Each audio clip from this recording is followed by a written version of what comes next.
a todos nuevamente.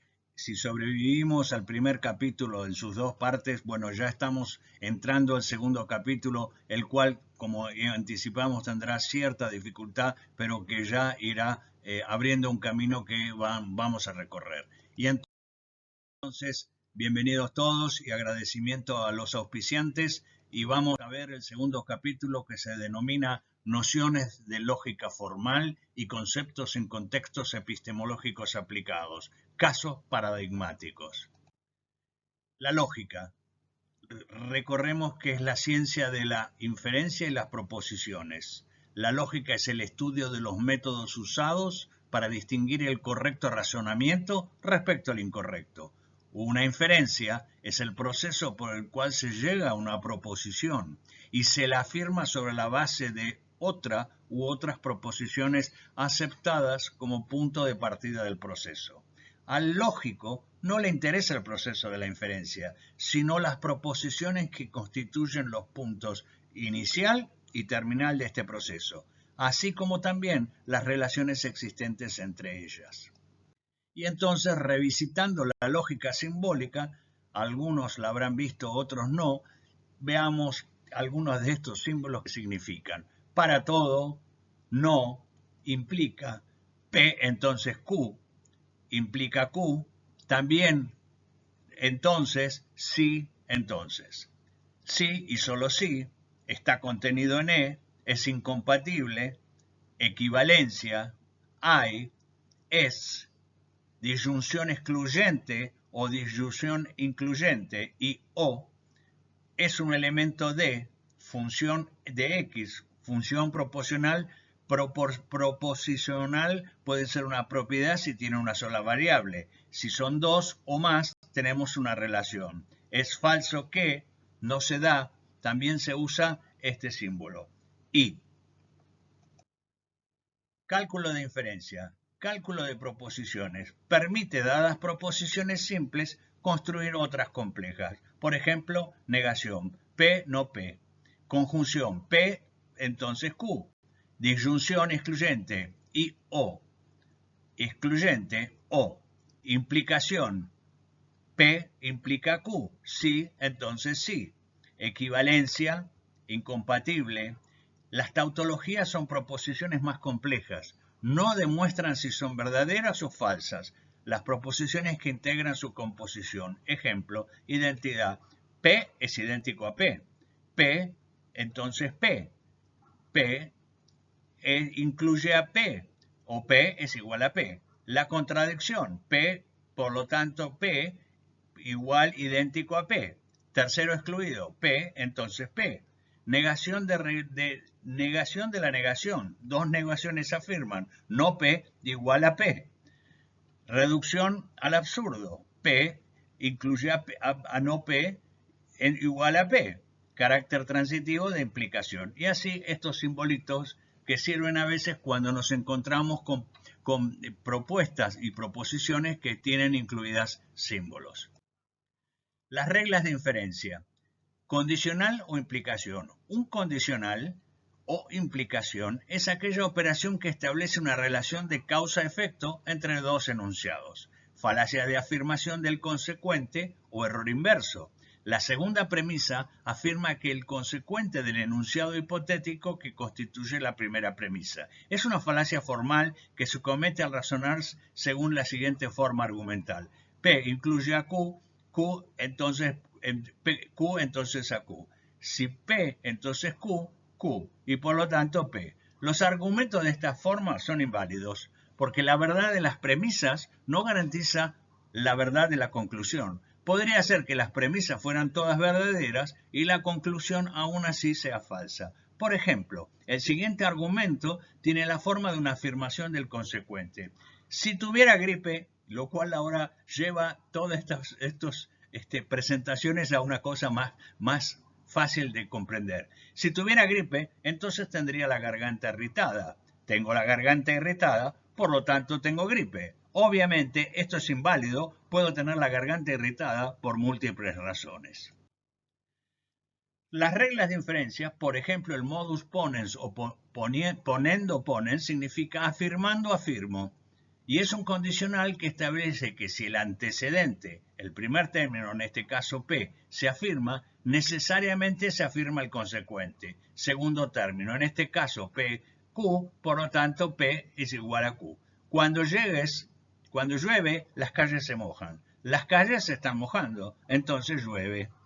El modus tollens significa negando niego y se refieren a una propiedad inversa de condiciones anteriores. P incluye a Q, no Q, no Q, por lo tanto no P. Si llueve, las calles se mojan. Las calles no se mojan, entonces no llueve.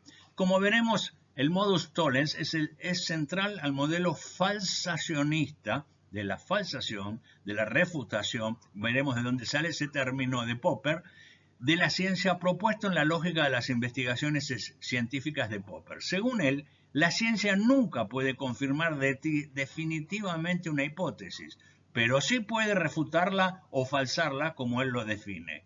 Definitivamente deduciendo una consecuencia observable de la misma y mostrando que dicha consecuencia no se cumple. Este procedimiento de refutación sigue la forma de un modus tollens. La hipótesis H implica la consecuencia observable O. La consecuencia observable O no es el caso, por lo tanto, la hipótesis H tampoco es el caso. En el modus tollens ponens, negando afirmo. Si uno de los miembros de una disyunción es negado, el otro miembro queda automáticamente afirmado, ya que uno de los términos de la elección ha sido descartado. La disyunción simboliza con el operador parecido a la B. El paciente está compensado o está descompensado. P, por lo tanto, o Q. No está descompensado, no Q, entonces por lo tanto está compensado. Claude Bernard, en 1848, estudiando las condiciones de la formación de la absorción de azúcar en los intestinos, planteaba, si el azúcar presente en la sangre es provisto solo por los alimentos, entonces se encuentra en mayor proporción en las venas intestinales y en la buena porta que en las venas suprahepáticas. Esto no ocurre. Aún luego de la ingestión de alimentos, por lo tanto, el azúcar presente en sangre no proviene solo de los alimentos. La hipótesis expuesta por Claude Bernard era que el glucógeno se forma en el hígado a partir de los alimentos y allí se almacena. Luego planteó un experimento para determinar la cantidad de glucosa en las venas del organismo. Repitió el experimento bajo condiciones de abstinencia de dieta azucarada. Realizó experimentos in vitro sacando el hígado del organismo. Demostró la función glucogénica del hígado y aisló al glucógeno. Demostró su existencia en los músculos y su degradación hasta ácido láctico durante el trabajo muscular. La doble negación, entonces, es la aseveración de que la negación de la negación implica afirmación. No P, por lo tanto P. El esquema representa P doblemente negada equivale a P. Siguiendo el esquema, P, no P, no ocurre que el agua no moje, P, el agua moja. El método deductivo. Esto es muy importante. El silogismo es la forma original del razonamiento deductivo que consta de dos proposiciones como premisas y otra como conclusión, siendo la última una inferencia que es necesariamente deductiva de las otras dos. Es formulado por primera vez por Aristóteles en su obra lógica recopilada como el Organón. Descartes afirmaba este enfoque con un método que considera que la conclusión sigue necesariamente a las premisas, está implícito. Se supone que el razonamiento deductivo es válido y las premisas son verdaderas. La conclusión solo puede ser verdadera. El método deductivo infiere los hechos observados a partir de enunciados universales o leyes. Se basan en comparamos leyes que podemos saber y comparamos los hechos a ver si ajustan a esa concepción teórica de leyes. En el método directo se obtiene el juicio de una sola premisa, es decir, que se llega a una conclusión directa sin intermediarios. Un ejemplo ridículo, los alemanes son puntuales, Fritz es alemán, por tanto Fritz es puntual. Entonces, el papel de la deducción en la investigación implica enunciados generales, leyes y teorías. Se lleva por deducción a los hechos.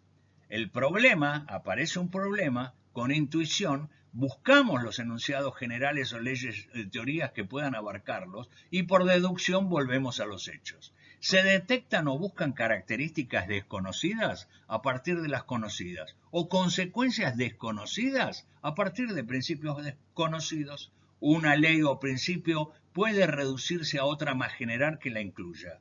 Las matemáticas son deductivas por excelencia, parte de axiomas y definiciones. Si sabemos que la fórmula de la velocidad es v, velocidad igual espacio sobre tiempo, podremos calcular la velocidad de un avión. Es un tiempo de razonamiento que simplificadamente nos lleva de lo general a lo particular, de lo complejo a lo simple. Entonces, el problema, al igual que la observación no nace en el vacío, no hay problemas sino que no puedan adscribirse a alguna teoría previa.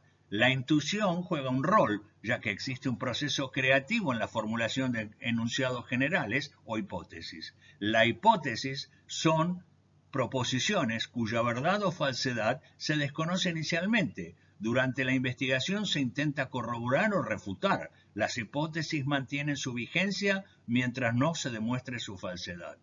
La deducción, para algunos la lógica deductiva es la única forma válida de razonamiento. Al introducirla, se elude el riesgo de hacer a esta actividad injustificada e irracional. Sus principios son auténticas leyes lógicas. Por ejemplo, teoría de Harvard de la circulación general. Problema: ¿cómo circula la sangre dentro del organismo humano y animal?